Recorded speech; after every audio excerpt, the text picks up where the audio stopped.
Pasar tenaga kerja dari kelompok 7.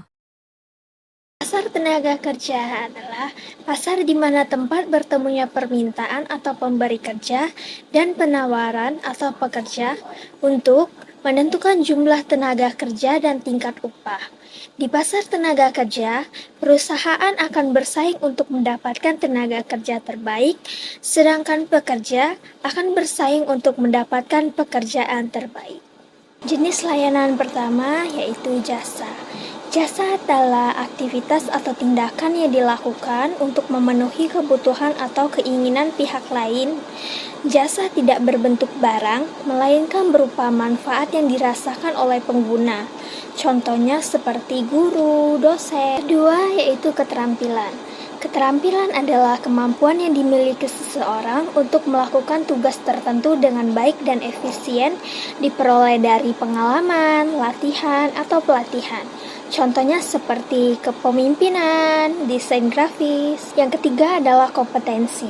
Kompetensi yaitu kombinasi antara pengetahuan, keterampilan, dan sikap yang dimiliki seseorang untuk melaksanakan tugas tertentu secara efektif, mencakup tidak hanya kemampuan teknis, tetapi juga nilai, motivasi, dan perilaku yang relevan dengan pekerjaan. Contohnya, kemampuan berbicara dan menyampaikan ide dengan jelas. Terdapat dua komponen. Yang pertama adalah permintaan tenaga kerja. Nah, itu ditentukan oleh yang pertama kebutuhan produksi, dua tingkat teknologi, dan tiga tingkat upah. Yang kedua yaitu penawaran tenaga kerja. Ditentukan oleh yang pertama tingkat pendidikan dan keterampilan, kedua tingkat upah, dan ketiga kondisi demografi seperti usia kerja. Pengaruh terhadap harga. Tingkat upah dipengaruhi oleh keseimbangan permintaan dan penawaran, seperti keterampilan pekerja, jumlah tenaga kerja, permintaan, perusahaan, dan kebijakan pemerintah seperti UMR. Baiklah, di sini saya akan menjelaskan timbulnya harga. Timbulnya harga tenaga kerja ditentukan oleh negosiasi antara penjual dan pembeli, dan juga harus memiliki keseimbangan antara penawaran dan permintaan. Selanjutnya, ada keseimbangan pasar.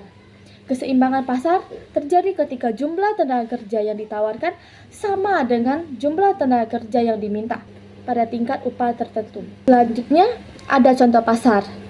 Yang pertama, ada contoh pasar tenaga kerja formal, dan yang kedua ada informal. Yang formal adalah pekerjaan dengan kontrak resmi seperti pegawai negeri atau karyawan perusahaan. Dan yang kedua ada informal, yang dimana pekerja tanpa kontrak resmi seperti buruh harian atau UMKM. Ada beberapa faktor-faktor yang mempengaruhi pasar tenaga kerja. Yang pertama ada ekonomi. Kondisi perekonomian sangat mempengaruhi ketersediaan lapangan kerja.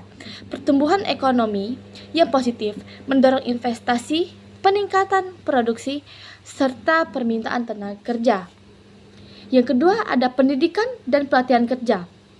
Tenaga kerja yang berpendidikan tinggi dan memiliki keterampilan sesuai kebutuhan industri cenderung lebih mudah akan mendapatkan pekerjaan. Yang ketiga, ada teknologi, penciptaan lapangan kerja baru. Yang kedua, penggantian tenaga kerja manusia. Yang ketiga, ada kebutuhan keterampilan baru. Yang keempat, ada kebijakan pemerintah. Pemerintah sangat berperan penting dalam mengatur tenaga kerja melalui yang pertama ada regulasi ketenaga kerjaan, yang kedua insentif investasi, yang ketiga ada program pendidikan dan pelatihan, yang keempat kebijakan fiskal dan moneter. Yang kelima ada globalisasi, persaingan tenaga kerja internasional, outsourcing atau offshoring, peluang pasar global, tuntutan standar keterampilan global. Adapun masalah-masalah yang muncul pada pasar tenaga kerja. Yang pertama itu pengangguran, disebabkan karena tingginya jumlah penduduk diikuti dengan lapangan kerja yang tidak cukup. Yang kedua ada upah tidak layak, disebabkan oleh situasi persaingan dan pengusaha mengambil nilai terendah dari standar upah minimum yang ditetapkan. Lalu yang ketiga ada diskriminasi, disebabkan karena adanya perbedaan pemberian yang terjadi antara golongan Begitu juga dari jenis kelamin, serta masih terdapat perbedaan produktivitas yang membuat hal itu terjadi. Yang keempat, kurangnya keterampilan.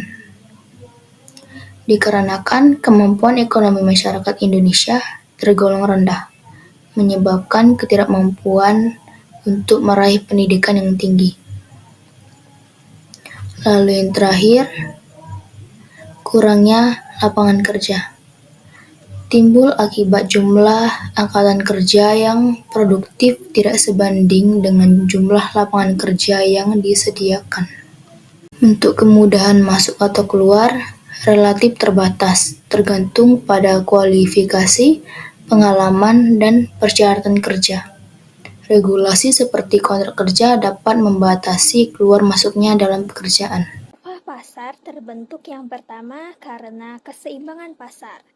Kurva pasar tenaga kerja terbentuk ketika permintaan tenaga kerja sama dengan penawaran tenaga kerja. Pada titik ini, upah yang ditawarkan oleh perusahaan sama dengan upah yang diinginkan oleh pekerja.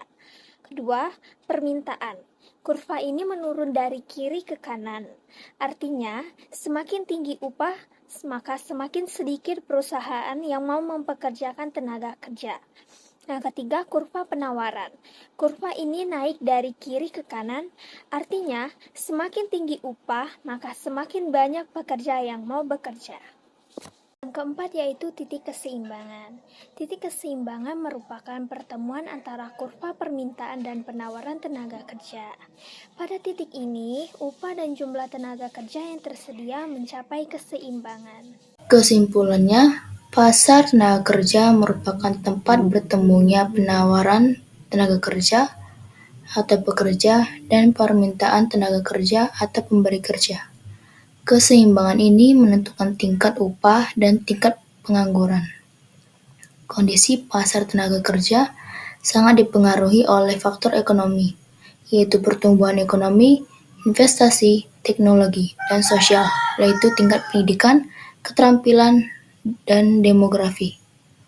Tingkat pengangguran menjadi indikator utama kesehatan pasar tenaga kerja.